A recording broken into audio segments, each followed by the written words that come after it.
and welcome to Amrita by the Book. My name is Amrita. This is my booktube, and today I'm here to do my March wrap up.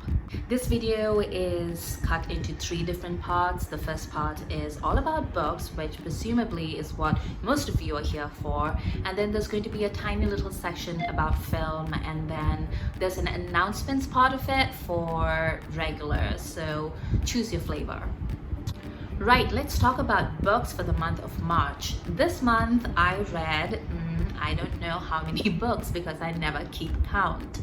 Let's talk about the non-fiction first. So I did a buddy read of Why Women Have Better Sex Under Socialism with Rosie Cockshut and Katie Reads and Rants. And we did a live, and it was one of the best lives that I've ever done in my life. I haven't done many, but of the few that I have done, I think that it was one of the best. And it's a very frank and interesting conversation between 3 women from very different backgrounds and countries, and I highly suggest that you check it out if you haven't watched it already. The link is up in the cards as well as down in the description below.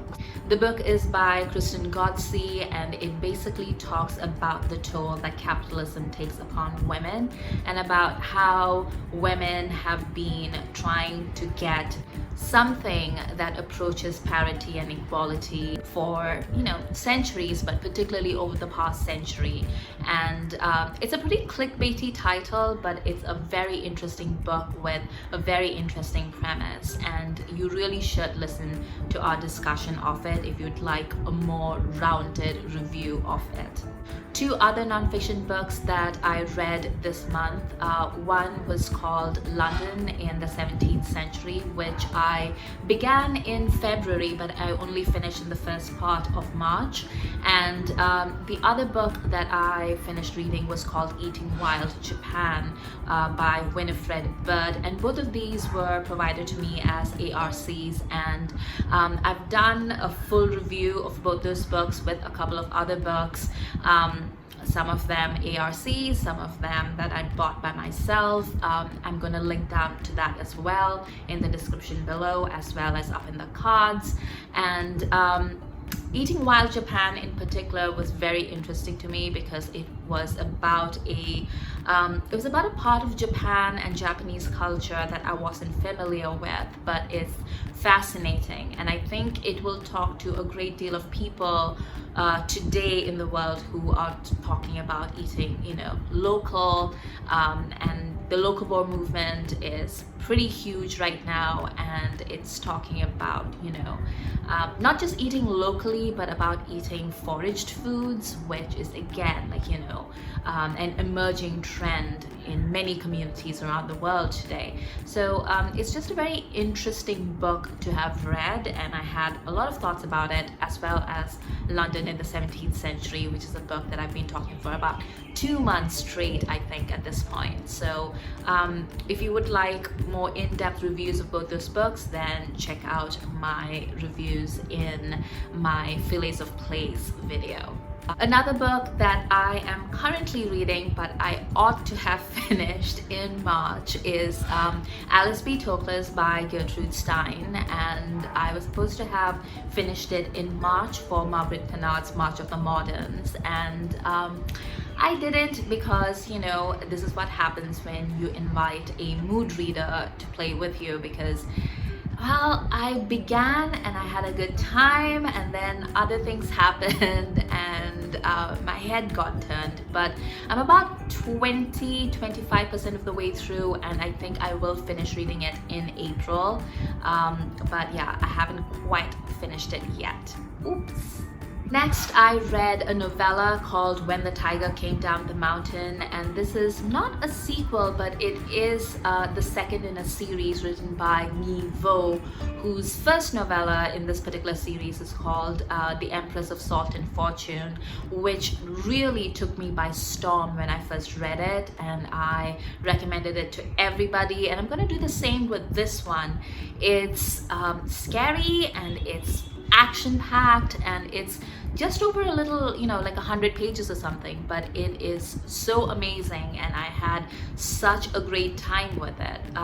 The thing with Vo is that she just has such a command over her prose, and she can really make you see these things and make them come alive for you in a way that, you know, only the most talented writers can. And I enjoy every single moment that I spend in the company of her characters. And I don't want to say too much about this book because I don't want to give it, you know, it's only 100 pages, like I don't want to give you too much information, but I'm going to say that it is possibly one of the best reading experiences that I've had all year, and it's automatically in my top 5 or whatever for the year. Next, I read The Defense by Steve Kavanagh, and I've never read Steve Kavanagh before, but I really enjoyed reading this particular book. It's a very simple, you know, there's a dad and his daughter's in trouble and he needs to pull rabbits out of a hat in order to save her. And it's a thriller and it's a courtroom drama, and I really enjoyed it because it's been a while since I've read a thriller that wasn't also trying to say, you know, like big things about the world, you know, where it wasn't all ISIS and stuff. This was very clearly, you know, about this one thing. It was about a dad who needed to save his kid, and I really enjoyed that. You know, it's very edge of the seat stuff, and the action is like, you know, unrelenting. I really enjoyed it. I would recommend this to anybody who just wants something to just, you know, something fun to get through. I would really recommend this. I am going to say, however, that there is a backstory that is very upsetting, and in my opinion, it was completely unneeded. And you know, it fits into that whole thing about men needing women's pain to propel them to greatness, and I really hate that trope, and that was the one thing about this book that I didn't like. But apart from that, it was great fun. Next, I read a book called Winter's Orbit, and I thought this was going to be a science fiction book, but it's actually a romance set in space, for which, you know what, I have absolutely no problems with that. It was just sciencey enough to keep it interesting, while it also had this really sweet romance between these two absolute bunnies of men who just needed, you know, all the love and happiness in the world. I am going to give a trigger warning for this though. I really thought twice about it because, you know, spoilers and stuff, but I feel like you do need some trigger warnings here for domestic violence and physical violence. It happens off screen. You see like glimpses of it on screen, but most of it, you know, happens off screen, but the emotional trauma of it happens on screen, and that was really tough to read. But it's also a wonderful story about a man reclaiming himself and his sense of self-worth, and falling in love with just the cutest bunny ever. And I immediately bought into the romance. I immediately bought into the characters and their setting, and I wanted all good things to happen for them.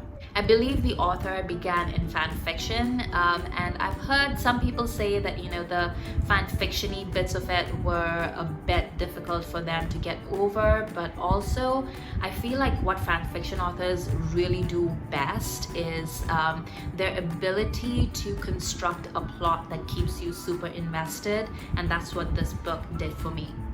Next up, I read A Lady's Formula to Love, and this is about a bunch of women in, I believe, Victorian England who are setting up their own secret society for science, and it's kooky and it's fun, and it wasn't my absolute favorite. Like I don't think it was my top reads or anything of the month, but I did have a good time reading it, and it has like a really sexy romance with this guy who kind of works as a bodyguard, and yeah, I enjoyed it.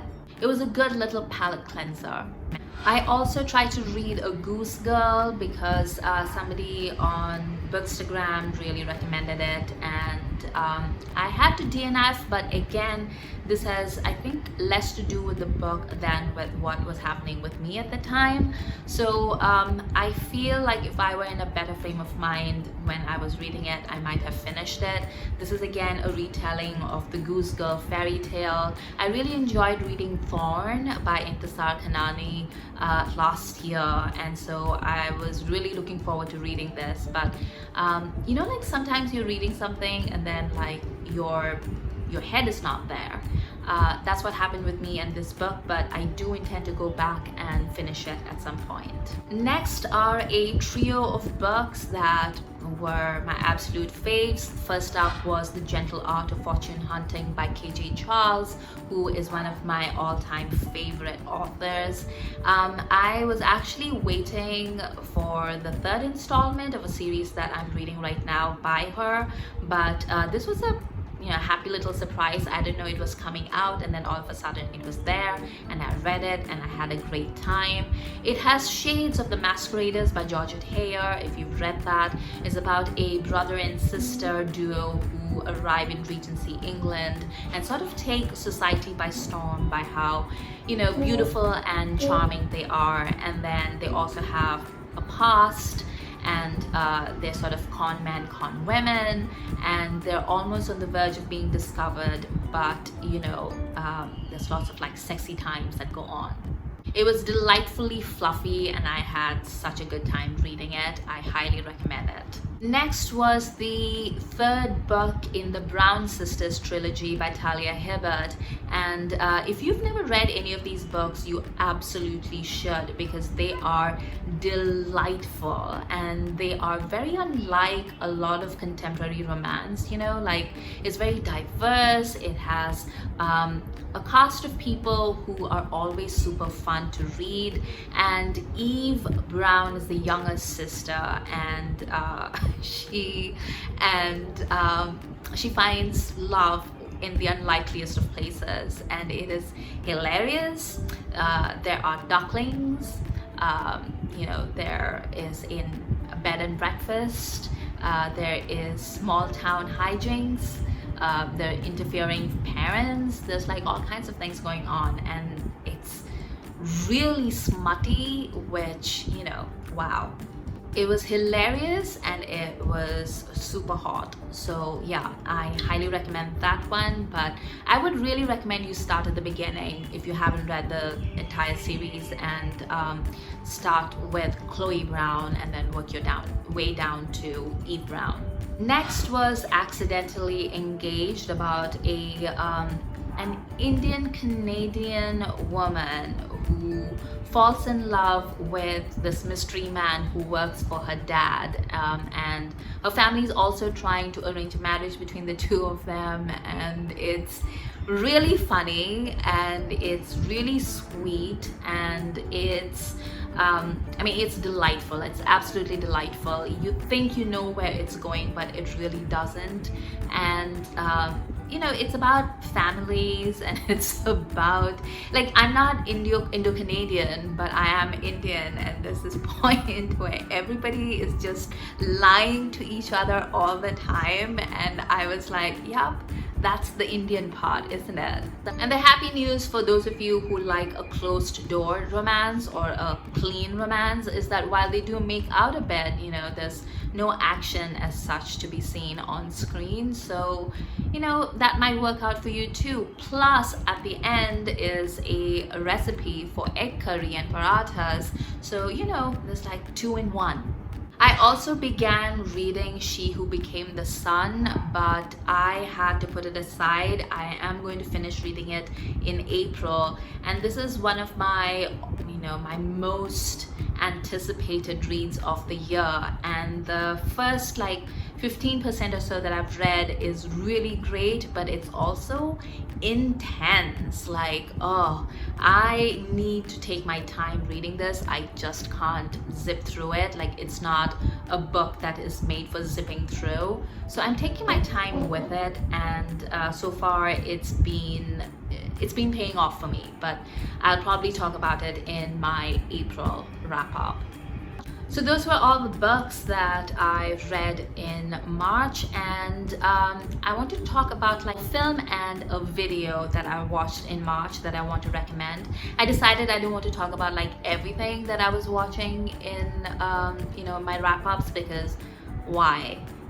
This is a book channel after all. But I do want to talk about things that I'm really excited about, and one of those is a video that pretty much all of Indian YouTube was losing their minds about, and it's called Enjoy Enjami, and it's a music video that I believe it was written by Arivu and performed by Arivu and this Tamil singer called Dhi, and it's in the Tamil language. And it is one of the greatest things that I have ever heard in my life. You can watch it with subtitles, and it, like when you watch it, I've seen a lot of people talk about how it's about environmentalism and about how people need to live in harmony with the environment. And that is part of the message, but it's also about so many other things. It's about labor rights and land rights and about caste oppression, and it's a very personal story for Arivu, who wrote the lyrics. Arivu is a very political rapper who performs in Tamil, and I really enjoy his work, and I enjoy listening to him, not just his performances, but also when he's giving an interview. And generally, I'm sort of like iffy on celebrity interviews, but he speaks with such clarity and purpose. It's really attractive, and I adore Dhi's voice. Like, she has one of the most interesting textured voices anywhere, and this is just a beautiful video. It has like an amazing message.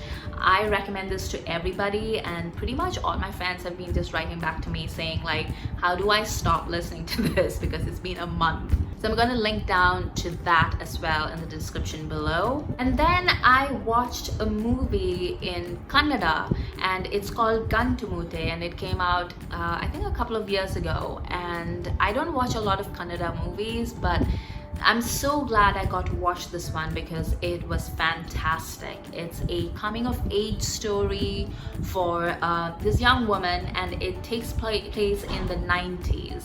And she's a young schoolgirl, and she is coming to terms with her sexuality, with who she is as a person, and dealing with society, as a young person. And we don't get to see a lot of coming of age stories for young women in any language. It's not even like an Indian thing. I think it's like an all over thing, which is why when we see the odd Little Women adaptations or whatever, we just go insane about it, because we're like, oh my god, is that what representation looks like? And Gantumute has excellent subtitles. It's available on Prime, and if you're in the mood for something really textured, there are sad bits to it, there are uplifting bits to it. There's so much to think about and digest when you're watching it. It's an amazingly made film, and I really recommend it.